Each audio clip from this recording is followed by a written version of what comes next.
Isaiah 2. The word that Isaiah the son of Amoz saw concerning Judah and Jerusalem.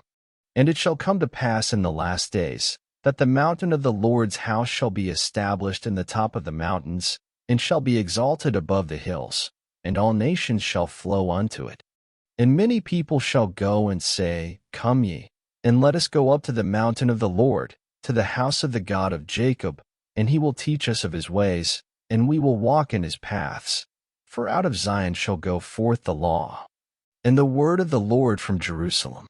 And he shall judge among the nations, and shall rebuke many people, and they shall beat their swords into plowshares, and their spears into pruning hooks.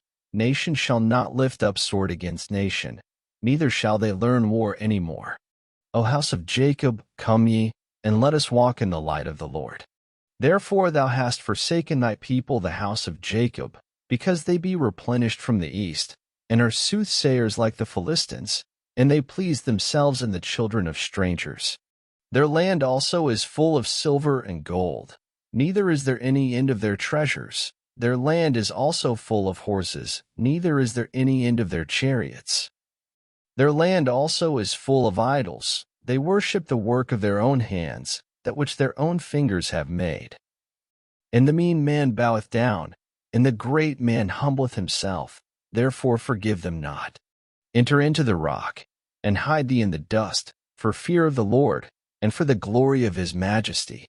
The lofty looks of man shall be humbled, and the haughtiness of men shall be bowed down, and the Lord alone shall be exalted in that day. For the day of the Lord of hosts shall be upon every one that is proud and lofty, and upon every one that is lifted up, and he shall be brought low.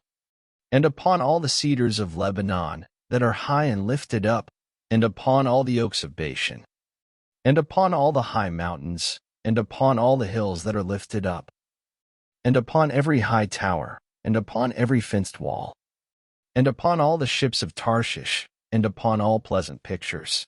And the loftiness of man shall be bowed down, and the haughtiness of men shall be made low, and the Lord alone shall be exalted in that day. And the idols he shall utterly abolish. And they shall go into the holes of the rocks, and into the caves of the earth, for fear of the Lord, and for the glory of his majesty, when he ariseth to shake terribly the earth. In that day a man shall cast his idols of silver, and his idols of gold, which they made each one for himself to worship, to the moles and to the bats, to go into the clefts of the rocks, and into the tops of the ragged rocks, for fear of the Lord, and for the glory of his majesty, when he ariseth to shake terribly the earth. Cease ye from man, whose breath is in his nostrils, for wherein is he to be accounted of?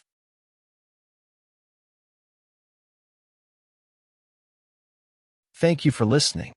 Up next, Isaiah 3.